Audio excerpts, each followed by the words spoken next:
नमस्कार दोस्तों, स्वागत है आपका आपके अपने YouTube चैनल ओम डिजिटल स्टडी पर।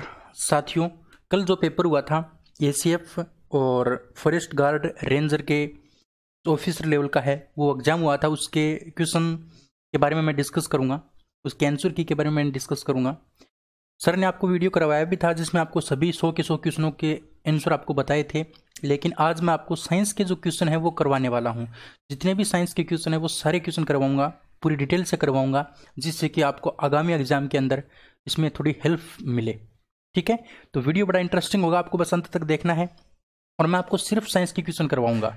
वैसे आपको 100 के 100 क्वेश्चनों की आंसर की है वो सर ने कल ही दे दी थी, आपने मिलाई भी होगी, आपके अच्छे नंबर आ रहे होंगे। उम्मीद करता हूँ आप इस बार सिलेक्ट हो जाएं इस एग्जाम के अंदर। लेकिन जो भी बच्चे इस परीक्षा को नहीं दिए हैं उनके लिए भी बड़ा मौका है कि वो इन क्वेश्चनों को याद कर लें, जिससे कि आगामी परीक्षा में उनको कुछ फायदा हो। चलिए क्लास को स्टार्ट करते हैं। और जो क्वेश्चन आपके साइंस के थे वो 50 नंबर से ऊपर थे, यानी 51 नंबर से स्टार्ट थे। तो 51 नंबर पर मैं आपको ले चलता हूँ। 51 नंबर क्वेश्चन ये रहा आपके सामने, ये रहा 51 नंबर क्वेश्चन कि निम्नलिखित में से कौन सा पदार्थ प्राकृतिक लेंस बनाने हेतु प्रयुक्त नहीं किया जा सकता। प्राकृतिक या प्रकाशिक लेंस बनाने के लिए कौन सा पदार्थ प्रयोग नहीं किया जा सकता। तो साथियों, चिकनी मिट्टी का उपयोग है, वो प्रकाशिक लेंस बनाने के उपयोग में इसको नहीं लिया जा सकता। अब कांच का उपयोग कैसे हो सकता है, क्योंकि कांच के द्वारा हम किसका निर्माण कर सकते हैं, लेंस का निर्माण कर सकते हैं। तो जल होता है, जल की सतह होती है, वो भी क्या करती है साथियों, जल की सतह हो गई या फिर जल का जो बुलबुला हो गया, वो भी एक लेंस की भांति काम करता है। और प्लास्टिक के द्वारा हम चमकीली सतह का उपयोग करके क्या कर सकते हैं, लेंस का निर्माण कर सकते हैं। लेकिन चिकनी मिट्टी से क्या नहीं हो सकता, किसी भी प्रकाशिक लेंस का निर्माण नहीं हो सकता। तो ऑप्शन नंबर आपका 4 क्या हो जाएगा, बिल्कुल करेक्ट हो जाएगा। अगला क्वेश्चन आपका राजस्थान जीके का है, जो मेरे को नहीं पता, सर ने आपको बताया होगा। उसके बाद 53 नंबर क्वेश्चन है कि निम्नलिखित में से कौन सा युग्म सुमेलित है। ऐसा युग्म आपको देखना है जो अपने आप में सुमेलित है, जो अपने आप में सुमेलित है। तो साथियों ध्यान रखना, बड़ा ही इंपॉर्टेंट है कि ये जो एस्कारिस लेम्ब्रिकोइडिस जो है वो क्या है, एक प्रकार का एस्कारिस लेम्ब्रिकोइडिस जो है वो विषाणु नहीं है। वो साथियों क्या है आपका, ये आपका एक गोलकृमि है। क्या है, एक प्रकार का आपका गोलकृमि है, ये आपका गोलकृमि है ना, गोलकृमि। यानी कुछ छोटे छोटे जीव होते हैं, छोटे छोटे सूक्ष्म जीव होते हैं, उन सूक्ष्म जीवों को अलग अलग नामों से पुकारा जाता है। जैसे किसी को जीवाणु, किसी को विषाणु, किसी को गोलकृमि, किसी को माइकोप्लाज्मा, किसी को प्रोटोजोआ, इन्हीं नामों से जाना जाता है। तो ये आपका जो एस्कारिस लेम्ब्रिकोइडिस जो है ना, वो एक आपका क्या है, गोलकृमि है। साथियों ध्यान रखना, क्या है, गोलकृमि है। तो ये आपका गोलकृमि हो गया, इससे एस्कारिस नाम की बीमारी होती है। अच्छा, साल्मोनेला जो टाइफी है, साल्मोनेला टाइफी है, वो साथियों माइकोप्लाज्मा नहीं है, वो क्या है आपका जीवाणु है, वो क्या है आपका जीवाणु। और साल्मोनेला टाइफी जीवाणु से कौन सी बीमारी होती है साथियों, इससे टाइफाइड होता है। क्या होता है, टाइफाइड। साल्मोनेला टाइफी से कौन सा रोग होता है, टाइफाइड रोग होता है। कहने का मतलब ये जो साल्मोनेला टाइफी है वो एक प्रकार का माइकोप्लाज्मा न होकर के आपका क्या है, बैक्टीरिया है, जीवाणु है। तो ये भी आपका क्या नहीं है, सुमेलित नहीं है। आपको तो वो पहचानना है जो सुमेलित है। अच्छा, अगला है एंट अमीबा हिस्टोलाइटिका। एंट अमीबा हिस्टोलाइटिका एक प्रोटोजोआ है, बिल्कुल सही बात है साथियों। ऑप्शन नंबर सी आपका क्या होगा, बिल्कुल करेक्ट आंसर है ना। तो एंट अमीबा हिस्टोलाइटिका एक प्रकार का अमीबा होता है जो जलीय जीव होता है, जल में रहता है और प्रोटोजोआ कहलाता है। वो क्या कहलाता है, प्रोटोजोआ श्रेणी का जीव कहलाता है आपका एंट अमीबा। और इससे कौन सा रोग होता है, हिस्टोलाइटिका। एंट अमीबा हिस्टोलाइटिका नाम का क्या होता है, बीमारी होती है। और इस एंट अमीबा हिस्टोलाइटिका से होने वाली बीमारी का नाम भी आपसे पूछा जा सकता है। इसका नाम है एमीवाइसिस। क्या नाम है, एमीवाइसिस। एमीवाइसिस ध्यान रखना। मैंने आपको बताया है कि जो एंट अमीबा हिस्टोलाइटिका है वो एक अपने आप में प्रोटोजोआ है। ये बात सुमेलित है, इसलिए आपका क्वेश्चन का आंसर आपका 3 नंबर हो जाएगा। लेकिन एंट अमीबा हिस्टोलाइटिका से कौन सा रोग होता है, तो एमीवाइसिस नाम का रोग होता है। अगला है प्लाज्मोडियम वाइवेक्स। प्लाज्मोडियम वाइवेक्स जो है साथियों वो एक आपका जीवाणु नहीं है, ये आपका प्रोटोजोआ है। ये क्या है आपका, प्रोटोजोआ। ये आपका प्रोटोजोआ है, इसलिए ये भी क्या हो जाएगा, सुमिलित नहीं है। अच्छा, प्लाज्मोडियम वाइवेक्स की अगर बात करते हैं तो इससे कौन सा रोग होता है, तो साथियों इससे रोग होता है मलेरिया। कौन सा रोग होता है, मलेरिया रोग होता है। ये बात पे आप ध्यान रखोगे, कौन सा रोग होता है, मलेरिया रोग होता है प्लाज्मोडियम वाइवेक्स से। उम्मीद कर सकता हूं क्वेश्चन आपको समझ में आया होगा। चलिए आगे बढ़ते हैं। अगला क्वेश्चन है कि निम्नलिखित कथन में से कौन सा कथन सत्य है। आपको कथन सत्य देखना है, सत्य कथन देखना है जो सही कथन है। पहले देखिए, श्वेताणु, श्वेताणु को कहा जाता है WBC। WBC, श्वेताणु को WBC के नाम से जाना जाता है। तो श्वेताणु केंद्रक रहित होते हैं, श्वेताणु केंद्रक रहित होते हैं। गलत बात है साथियों, जो आपके RBC होते हैं ना, RBC, उसके अंदर केंद्रक नहीं पाया जाता, लेकिन श्वेताणु के अंदर तो केंद्रक पाया जाता है। तो ये बात तो क्या हो गई, गलत हो गई। तो ये आपका नहीं हो सकता, क्योंकि आपको तो सत्य कथन पहचानना है।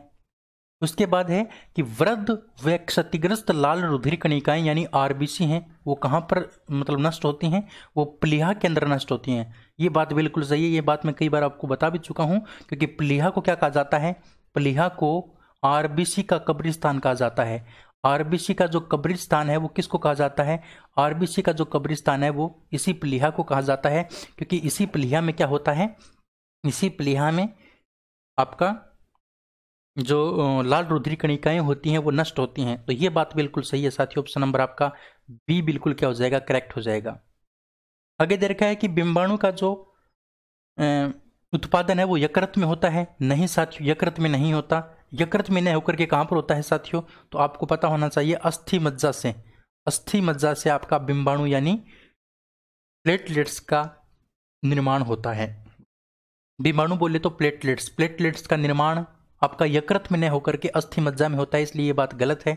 अगली बात दे रखी है कि एकण श्वेत कोशिकाएं, एकणी श्वेत कोशिकाएं हिस्टामिन, सीरोटोनिन और हिपेरिन स्रावित करती हैं। तो साथियों ये बात सरासर गलत है, क्योंकि जो हिपेरिन जो कोशिका, ये जो हिपेरिन, सीरोटोनिन और हिस्टामिन जो है ना, वो अश्वेत कोशिकाएं नहीं करती, एकणी श्वेत कोशिकाएं नहीं करती। इसकी बजाय कौन सी कोशिकाएं करती हैं, तो मास्ट कोशिकाएं जो होती हैं, मास्ट कोशिकाएं, उन मास्ट कोशिकाओं से क्या निकलता है आपका, मास्ट कोशिकाओं से निकलता है साथियों आपका हिस्टामिन, सीरोटोनिन और हिपेरिन। ये जो हिपेरिन जो पदार्थ होता है इसको हम प्रतिस्कंदक पदार्थ के नाम से जाना जाता है। इसको प्रतिस्कंदक पदार्थ के नाम से जानते हैं। प्रतिस्कंदक पदार्थ यानी प्रतिस्कंदक पदार्थ का मतलब जो भी मतलब हमारे शरीर के अंदर जो खून है वो हमारी वाहिनियों के अंदर जमता नहीं है, वो हमेशा चलता रहता है, उसको बोलते हैं। उसका कारण क्या है, हिपेरिन यानी प्रतिस्कंदक पदार्थ, वो उसको जमने नहीं देता है। तो ये हिस्टामिन, सीरोटोनिन और हिपेरिन कहाँ से निकलते हैं, ये मास्ट कोशिकाओं से निकलते हैं, न कि एकणी श्वेत कोशिकाओं से। इसलिए ये बात भी क्या हो गई, गलत हो गई। तो ऑप्शन नंबर आपका बी क्या हो जाएगा, बिल्कुल करेक्ट हो जाएगा। अगला क्वेश्चन है साथियों कि हवा में, एक मिनट भाई, अगला क्वेश्चन है कि हवा में प्रासर्व्य तरंगों की चाल होती है। देखिए एक बात मैं आपको बताता हूं, चाल को हम लिखते हैं V से, और हम तरंग जो है ना, प्रासर्व्य जो भी आपकी चाल होती है उसको हम किससे लिखते हैं, V से लिखते हैं। एक आपकी होती है साथियों T, जिसको हम क्या बोलते हैं, आवर्तकाल बोलते हैं। क्या बोलते हैं, आवर्तकाल। समझना इनको, मैं एक फॉर्मूला आपको बताऊंगा। T को आवर्तकाल बोलते हैं। एक आपका होता है लेमडा, लेमडा को कहा जाता है तरंग धैर्य। क्या कहा जाता है, तरंग धैर्य कहा जाता है। ये बात पे आपको पता होना चाहिए। अब एक सूत्र आपको पता होना चाहिए, यानी एक संबंध आपको पता होना चाहिए V लेमडा और T में। V लेमडा और T में आपको क्या होना चाहिए, एक संबंध पता होना चाहिए। यानी V बराबर क्या होता है, V बराबर लेमडा बटे T होता है। क्या होता है, लेमडा बटे T। यानी ये एक संबंध है आपका किस किस के अंदर, वेग यानी चाल, तरंग धैर्य और आपका आवर्तकाल में। ये एक संबंध है, ये संबंध आपको पता होना चाहिए।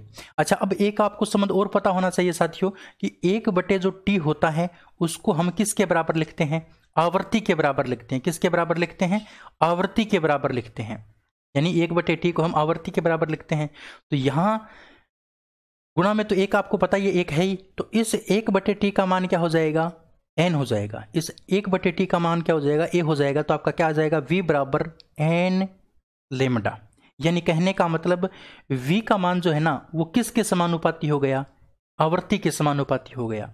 v का जो मान है वो किसके समानुपाती हो गया, आवर्ती के समानुपाती हो गया। यानी जिसकी आवर्ती ज्यादा होगी उसका वेग ज्यादा होगा और जिसकी आवर्ती कम होगी उसका वेग क्या होगा, कम होगा। अब आपको पता होना चाहिए साथियों, तीन प्रकार की आपकी तरंगें होती हैं। एक आपकी पराश्रव्य तरंगें होती हैं, एक आपकी अपसर्व्य तरंगें होती हैं और एक आपकी सर्व्य तरंगें होती हैं। तीन प्रकार की तरंगें होती हैं। पराश्रव्य तरंगों की जो आवर्ती होती है वो साथियों 20,000 हर्ट्ज से ज्यादा होती है। अपसर्व्य तरंगों की जो आवर्ती होती है वो 20 हर्ट्ज से कम होती है, 20 हर्ट्ज से कम होती है। और सर्व्य तरंगों की जो आवर्ती है वो आपकी 20 हर्ट्ज से लेकर के कितनी होती है, 20,000 हर्ट्ज तक होती है। यानी ये 20,000 हर्ट्ज से ज्यादा है आपकी पराश्रव्य तरंगे। पराश्रव्य तरंगों की आवर्ती 20,000 हर्ट्ज से ज्यादा है, यानी सबसे ज्यादा आवर्ती किसकी होती है, पराश्रव्य तरंगों की होती है। तो जिनकी आवर्ती ज्यादा होगी उनका वेग भी ज्यादा होगा, ये बात हमने यहां पर पढ़ी है। तो आपकी पराश्रव्य तरंगों की जो चाल है वो क्या होगी, अधिक होगी। किससे साथियों, सर्व्य धमनी की तरंगों से की जो चाल है उससे क्या होगी, बहुत अधिक होगी, क्योंकि सर्व्य धमनी की जो चाल है, जो आवर्ती है वो तो 20 हर्ट्ज से लेकर 20,000 हर्ट्ज के मध्य है। लेकिन पराश्रव्य तरंग जो है ना उसकी आवर्ती 20,000 से ज्यादा है। इसका मतलब ऑप्शन नंबर आपका बी क्या हो जाएगा, बिल्कुल करेक्ट हो जाएगा। बड़ा ही अच्छा कंसेप्ट मैंने आपको दिया है, ये संबंध अगर आपको पता है तो आप किसी भी क्वेश्चन को कर सकते हो। अब जरूरी नहीं है कि आपको यहाँ पर पराश्रव्य के बारे में पूछे, आपको यहाँ पर सर्व्य के बारे में पूछ ले, अपसर्व्य के बारे में पूछ ले, तो भी आप क्वेश्चन कर सकते हो। ठीक है, ऑप्शन नंबर बी आपका बिल्कुल क्या होगा, करेक्ट होगा। अगला क्वेश्चन है कि भारत के द्वारा विकसित किया गया सबसे बड़ा उपग्रह प्रमोचक वाहन कौन सा है। साथियों अगर आप मेरी करंट अफेयर की क्लास लेते हैं तो मैं इस प्रकार के क्वेश्चन आपको डेली करवाता हूं। मेरी करंट अफेयर की क्लास ले लिया करो साथियों, डेली मेरी करंट अफेयर की क्लास आती है, 10 से 12 मिनट आपकी लेता हूं, वो 10 से 12 मिनट आपकी जिंदगी को बदल देंगे। मैं दावा करता हूं साथियों, ऐसा कंटेंट और ऐसा करंट अफेयर आपको हर जगह नहीं मिलेगा। एक बार लेके देखो, ये थोड़ा सा अप्रिशिएट करो यार, इतनी मतलब आपके लिए मेहनत करता हूं फिर भी आप थोड़ा सा मतलब सहयोग नहीं कर पा रहे हो, है ना। तो सबसे बड़ा आपको उपग्रह प्रमोचक वाहन के बारे में पूछा है, तो सबसे बड़े उपग्रह प्रमोचक वाहन का नाम है GSLV mark second. Option number A आपका बिल्कुल करेक्ट हो जाएगा। भारत में निर्मित सबसे बड़ा उपग्रह लॉन्च वाहन कौन सा है, तो GSLV मैक MK यानी mark second. Option number A आपका राइट है। अगला है कि राष्ट्रीय डिजिटल संचारी नीति 2018 के अनुसार निम्न में से कौन सा नेशनल ब्रॉडबैंड मिशन यानी राष्ट्रीय ब्रॉडबैंड अभियान का भाग नहीं है। तो साथियों इस नेशनल ब्रॉडबैंड मिशन का मतलब थीम, इसका मतलब वो उद्देश्य क्या था, इसका उद्देश्य था कि जितने भी आपके गांव हैं उन गांवों में क्या किया जाए, फ्री में वाईफाई नेट दिया जाए।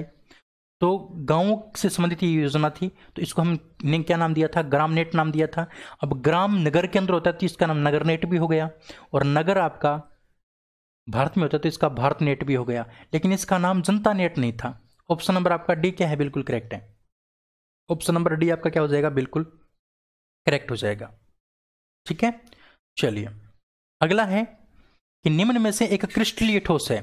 निम्न में से एक क्रिस्टलीय ठोस है, तो साथियों रबर एक अक्रिस्टलीय ठोस है, प्लास्टिक भी अक्रिस्टलीय है, मोम भी अक्रिस्टलीय है, लेकिन सादा नमक जो है ना वो आपका क्रिस्टलीय ठोस होता है। अच्छा, क्रिस्टलीय ठोस का मतलब क्या होता है, देखिए सादा नमक का जो सूत्र होता है वो होता है NaCl। क्या होता है, NaCl। यानी इस नमक की अगर हम बात करते हैं तो इसकी जो संरचना होती है वो इस प्रकार की होती है। जैसे यहाँ पर मान लो Na आ गया, Na+, तो यहाँ पर क्या मिलेगा आपको Cl- मिलेगा, फिर आपको क्या मिल जाएगा, Na+ मिल जाएगा, फिर आपको Cl- मिल जाएगा। यहाँ पर Na+ है तो यहाँ पर आपको Cl- मिलेगा, यहाँ पर Na+ मिलेगा, यहाँ पर Cl- मिलेगा, यहाँ पर Na+ मिलेगा। अब यहाँ पर Cl- है तो यहाँ पर क्या आ जाएगा, Na+ आ जाएगा, फिर Cl- आ जाएगा, Na+ आ जाएगा, Cl- आ जाएगा। अब आप किसी भी Na को देख लो, किसी भी Cl को देख लो, Cl के चारों तरफ तो आपको क्या मिलेंगे साथियों, Cl के चारों तरफ तो आपको Na मिलेंगे, और Na के चारों तरफ आपको क्या मिलेंगे, Cl मिलेंगे। तो इसको हम बोलते हैं निश्चित ज्यामिति। इसकी क्या होती है, निश्चित ज्यामिति होती है, और जिसकी ज्यामिति निश्चित होती है उसको हम क्या बोलते हैं, क्रिस्टलीय ठोस बोलते हैं। तो देख लो आप इस Na को देख लो, इसके चारों तरफ क्या है, Cl है। इस Cl को देख लो, इसके चारों तरफ क्या है, Na है। किसी को भी देख लो आप, किसी को भी देख लो, इसी प्रकार से इसकी निश्चित ज्यामिति मिलेगी। इस प्रकार की ठोस को हम बोलते हैं क्रिस्टलीय ठोस। तो आपका क्या हो गया, ये ऑप्शन नंबर सी आपका बिल्कुल करेक्ट हो गया। अगला क्वेश्चन है कि निम्नलिखित में से कौन सा तत्व युग्म वायुमंडलीय दाब एवं 25 डिग्री सेंटीग्रेड के ताप पर द्रव अवस्था में पाया जाता है। द्रव अवस्था में पाया जाने वाला जो आपका तत्व युग्म है वो कौन सा है? तो साथियों 25 डिग्री के तापमान पर एक तो आपका ब्रोमीन और एक आपका मरकरी, ये दोनों क्या पाए जाते हैं साथियों? ये दोनों के दोनों आपके द्रव अवस्था में पाए जाते हैं, मरकरी और ब्रोमीन। ऑप्शन नंबर जो बी है वो क्या हो जाएगा? बिल्कुल करेक्ट, ठीक है ना, option number B is the right answer. चलिए अगला है PSLV C45 से 1 अप्रैल 2019 को एमिसेट व 4 देशों के 28 अंतरराष्ट्रीय ग्राहक उपग्रहों को सफलतापूर्वक लॉन्च किया गया था। 4 देशों व उनके उपग्रहों की संख्या कोष्टक में दी गई है, वो कौन सी है ये आपको पहचानना है। PSLV C45 से लॉन्च किया गया था 1 अप्रैल 2019 को 28 अंतरराष्ट्रीय उपग्रहों को, जो 4 देशों के थे। तो उन 4 देशों के कौन कौन से वो 4 देश थे और कितने कितने उनके क्या थे वो उपग्रह थे? सबसे पहले मैं आपको बता दूं, एक तो था आपका अमेरिका, था, एक लिथुआनिया था, एक स्पेन था और एक स्विट्जरलैंड था। ये 4 देश थे जिनके उपग्रहों को छोड़ा गया था। तो आपको यही देखना है कि अमेरिका, लिथुआनिया, स्पेन और स्विट्जरलैंड किस किस के अंदर हैं। तो यहाँ पर स्वीडन आ गया तो ये नहीं हो सकता, यहाँ पर क्या आ गया आपका फ्रांस आ गया तो ये नहीं हो सकता। उसके बाद अमेरिका, स्विट्जरलैंड, स्पेन, लिथुआनिया, ए हो सकता है, 4 हो सकता है। अब आपको इनकी संख्या पता होना चाहिए साथियों। तो अमेरिका के 24 थे, लिथुआनिया का 2 था और स्पेन का 1 था और स्विट्जरलैंड का भी 1 था। इन टोटल कितने थे? 28 थे। इसका मतलब ऑप्शन नंबर ए आपका बिल्कुल क्या होगा? करेक्ट होगा। अब ये क्वेश्चन बड़ा ही हार्ड क्वेश्चन है, बहुत ही हाई लेवल का क्वेश्चन है साथियों। यानी जो PSLV C45 है उससे 1 अप्रैल 2019 को 28 अंतरराष्ट्रीय उपग्रहों को सफलतापूर्वक लॉन्च किया गया था। उसमें अमेरिका के 24 थे, लिथुआनिया के 2 थे, स्पेन का 1 था और स्विट्जरलैंड के कितने थे? 1 थे, ठीक है ना। ऑप्शन नंबर ए आपका बिल्कुल करेक्ट आंसर हो जाएगा। चलिए अगला है कि श्वेत फुफ्फुस कैंसर का मूल कारण क्या है? श्वेत फुफ्फुस कैंसर का मूल कारण है एस्बेस्टस। क्या है? एस्बेस्टस। ऑप्शन नंबर ए आपका बिल्कुल क्या होगा? करेक्ट होगा। एस्बेस्टस से सफेद फुफ्फुस क्या होता है? कैंसर होता है। फुफ्फुस यानी फेफड़ों का कैंसर होता है। अगला क्वेश्चन है कि उत्तरोत्तर पोषक स्तरों में अविषाक्त की सांद्रता में वृद्धि होती है, उसको हम क्या कहते हैं? यानी किसी भी अगर हम लगातार पोषक स्तरों की बात करते हैं तो सांद्रता में वृद्धि होती है, उसकी अविषाक्त क्या सांद्रता में वृद्धि होती है, उसको हम क्या बोलते हैं? उसको हम जैव आवर्धन बोलते हैं। क्या बोलते हैं? जैव आवर्धन बोलते हैं। जैव संश्लेषण का मतलब होता है कि यानी जो आपका उत्प्रेरक होता है, उत्प्रेरक या जो एंजाइम होता है, उत्प्रेरक या एंजाइम की सहायता से, उत्प्रेरक या फिर एंजाइम की सहायता से अगर हम इसकी बात करते हैं साथियों,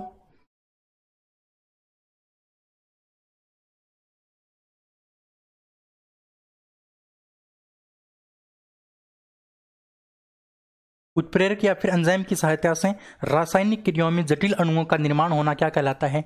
जैव संश्लेषण कहलाता है, ठीक है। जैव उत्पादकता की अगर हम बात करते हैं तो जैव उत्पादकता का मतलब होता है कि यानी जो जैव भार है उसके उत्पादन की दर को हम क्या बोलते हैं? जैव उत्पादकता बोलते हैं। इसी प्रकार से जैव संचयन का मतलब क्या होता है? जैव संचयन का जो मतलब होता है साथियों वो होता है कि किसी भी मतलब रसायन का अंतर्ग्रहण और संग्रहण निष्कासन का समग्र परिणाम होता है। यानी जो हम ग्रहण करेंगे उसका संग्रहण करेंगे, वो जो निष्कासन होगा ना वो थोड़ा कम होगा। जितना ग्रहण करेंगे उससे निष्कासन क्या होगा? कम होगा। उसको हम क्या बोलते हैं? जैव संचयन बोलते हैं। क्या बोलते हैं? जैव संचयन। लेकिन सांद्रता में वृद्धि होना, उत्तरोत्तर पोषक स्तरों में सांद्रता में वृद्धि होना क्या कहलाता है? जैव आवर्धन कहलाता है। ऑप्शन नंबर आपका बी बिल्कुल राइट आंसर है। अगला क्वेश्चन है कि निम्न में से विद्युत शक्ति का मात्रक नहीं है। विद्युत शक्ति का मात्रक जूल बटे सेकंड। जूल बटे सेकंड आपका क्या कहलाता है साथियों? जूल बटे सेकंड आपका कहलाता है वाट। तो वाट तो आपका क्या होता है? विद्युत शक्ति का मात्रक होता है। अच्छा, वाट भी आपका क्या होता है? विद्युत शक्ति का मात्रक होता है। अश्व शक्ति यानी HP, HP जो है ना वो भी आपका क्या होता है साथियों? विद्युत शक्ति का मात्रक होता है। लेकिन किलोवाट घंटा ये क्या है? विद्युत ऊर्जा का मात्रक है। किसका मात्रक है? विद्युत ऊर्जा का मात्रक है। विद्युत ऊर्जा का मात्रक। ये विद्युत ऊर्जा का है, न कि विद्युत शक्ति का, इसलिए आपका ऑप्शन नंबर सी क्या होगा, बिल्कुल करेक्ट होगा। अच्छा, 1 HP बराबर कितने वाट होते हैं, तो आपको पता होना चाहिए 746 वाट होते हैं। कितने वाट होते हैं, 746 वाट। ठीक है ना, ऑप्शन नंबर आपका 3 बिल्कुल करेक्ट है। अगला क्वेश्चन है कि अधिकांश बीटी आविश कीट समूह है विशिष्ट होते हैं, इस आविश को कोडित करने वाले जीन का नाम, तो आपको पता होना चाहिए CRY। ये तो जीन को कोडित करने वाले जीन का नाम है, इस आविश को कोडित करने वाले जीन का नाम है। लेकिन साथियों मैं आपको बताता हूं बड़ी इंपॉर्टेंट बात, जो बीटी आविश है, जो आपका बीटी आविश है, उसका आपको क्या पूछा जा सकता है, उसका आपको उस कीट का नाम पूछा जा सकता है, उस कीट का नाम पूछा जा सकता है, या उस जीव का नाम पूछा जा सकता है जिससे बीटी आविश उत्पन्न होता है, जिससे बीटी आविश उत्पन्न हो सकता है। तो ध्यान रखना साथियों, उस जीव का नाम आपसे पूछा जा सकता है जिससे बीटी आविश उत्पन्न होता है, तो उसका नाम है बेसिलस। क्या नाम है, बेसिलस यूरेनजिएंसिस। क्या है, यूरेनजिएंसिस, यूरेनजिएंसिस। ये बड़ी इंपॉर्टेंट बात है साथियों, ये बड़ी इंपॉर्टेंट बात है। अगर आप आगामी एग्जाम की तैयारी करते हैं तो इस क्वेश्चन को आप याद कर लीजिए कि जो बीटी आविश होता है उसको कोडित करने वाले जीन का नाम तो आपका क्राई हो गया, CRY हो गया। लेकिन साथियों बीटी आविश किसके द्वारा उत्पन्न होता है, तो बेसिलस यूरेनजिएंसिस, बेसिलस यूरेनजिएंसिस नाम का एक जीव होता है, सूक्ष्म जीव होता है, उससे आपका बीटी आविश उत्पन्न होता है। ये आपको बात पता होना चाहिए। अगला है कि निम्न में से कार्बन के अपरूपों का चयन कीजिए, निम्न में से कार्बन के अपरूपों का चयन कीजिए। तो आपका ग्रेफाइट या फिर ग्रेफिन आपका बिल्कुल अपरूप होता है, फुलरिन भी होता है, हीरा डायमंड भी होता है, और साथियों कार्बाइन भी होता है। ये आपका नहीं होता, ये तो सिलिकॉन और कार्बन का क्या होता है, मेल होता है, मिश्र धातु होती है, ये आपका नहीं होगा। ठीक है, तो ऑप्शन नंबर ए आपका क्या होगा, बिल्कुल करेक्ट होगा। अब ये तो सिंपल क्वेश्चन आपको पता होना चाहिए इनका। तो अगला है कि निम्न में से कौन सा एक अम्लीय लवण है, अम्लीय लवण आपको पूछा है। तो साथियों अम्लीय लवण की श्रेणी में आपका आता है अमोनियम क्लोराइड, यानी ऐसा लवण जिसके अंदर अम्लता का गुण हो, ऐसा लवण जिसके अंदर किसका गुण हो, अम्लता का गुण हो। यानी साथियों आपको पता होना चाहिए अम्लीय लवण वो होगा, अम्लीय लवण वो होगा कि जो प्रबल अम्ल से, प्रबल अम्ल प्लस दुर्बल, प्रबल अम्ल प्लस दुर्बल क्षार से उत्पन्न होता है, प्रबल अम्ल तथा दुर्बल क्षार से उत्पन्न होता है। तो प्रबल अम्ल अपना क्या करेगा, प्रभाव रखेगा, इसीलिए वो क्या बनेगा साथियों, अम्लीय लवण बनेगा। क्योंकि अम्ल और क्षार से तो आपको पता है लवण बनता है, लेकिन अगर अम्ल प्रबल होगा और आपका क्षार क्या होगा, दुर्बल होगा, तभी आपका अम्लीय लवण बनेगा। और ऐसा बनने वाला जो लवण है वो आपका कौन सा होता है, अमोनियम क्लोराइड होता है। ठीक है, चलिए अगला क्वेश्चन है कि पदार्थ की चौथी अवस्था का नाम क्या है। तो पदार्थ की चौथी अवस्था का नाम है प्लाज्मा, और पांचवी अवस्था का नाम है बोस आइंस्टीन कंडेंसेट। पांचवी अवस्था का क्या नाम है, Bose Einstein condensate, Bose Einstein condensate, ये भी आपको पता होना चाहिए। बोस आइंस्टीन कंडेंसेट आपकी पांचवी अवस्था होती है पदार्थ की। अब मैं आपको प्लाज्मा के बारे में कुछ बातें बताता हूं, प्लाज्मा के बारे में कुछ इंटरेस्टिंग बातें बताता हूं जो आपको पता होना चाहिए। अच्छा, प्लाज्मा के बारे में अगर मैं आपको बताऊं तो प्लाज्मा चौथी अवस्था है। ये जो प्लाज्मा नाम है ये किसने दिया था, ये जो प्लाज्मा नाम है साथियों, ये एक इरविंग लेगम्यूडर नाम का व्यक्ति था। इरविंग लेगम्यूडर, इरविंग लेगम्यूडर नाम का एक व्यक्ति था, उसने इस अवस्था को प्लाज्मा नाम दिया था। इस प्लाज्मा अवस्था की खोज किसके द्वारा की गई थी, तो ध्यान रखना इसकी जो खोज है, इसकी जो पहचान है वो की गई थी सर विलियम क्रूब्स के द्वारा। किसके द्वारा, सर विलियम क्रूब्स के द्वारा। सर विलियम क्रूब्स ने क्या किया था, सर विलियम क्रूब्स ने इस अवस्था को पहचाना था। इसका जो तापमान है साथियों, इसका जो तापमान है वो लगभग 20,000 डिग्री सेंटीग्रेड होता है। कितने डिग्री सेंटीग्रेड, 20,000 डिग्री सेंटीग्रेड होता है। और साथियों सूर्य और तारों की जो उष्मा होती है, सूर्य व तारों की जो उष्मा होती है, सूर्य व तारों की जो उष्मा होती है वो किसके कारण होती है, वो इसी प्लाज्मा अवस्था के कारण होती है। ये आपको पता होना चाहिए प्लाज्मा अवस्था के बारे में। चलिए अगला क्वेश्चन है कि प्राकृतिक रबर बहुलक है। तो प्राकृतिक रबर किसका बहुलक है, तो साथियों ये आइसोप्रीन का बहुलक है। ये क्वेश्चन तो बहुत बार रिपीट हो चुका है, इसलिए आपको पता होना चाहिए ऑप्शन नंबर बी आपका बिल्कुल करेक्ट होगा। 79 नंबर क्वेश्चन आपके सामने है। तो ये जो 79 नंबर क्वेश्चन है साथियों, ये तो आपका राजस्थान जीके का क्वेश्चन है, तो आपको सर ने बताया होगा। चलिए 70 नंबर क्वेश्चन है कि निम्नलिखित कथनों पर विचार कीजिए, निम्नलिखित कथनों पर विचार कीजिए और कूट की सहायता से सही कथनों का चयन कीजिए, कूट की सहायता से सही कथनों का चयन कीजिए। देखिए, ग्रेफाइट उष्मा व विद्युत का अच्छा चालक है। बिल्कुल भाई, ग्रेफाइट उष्मा का सुचालक होता है और विद्युत का भी चालक होता है। ये आपको कई बार मैंने आपको बताया है, वैसे आपको पता भी होगा।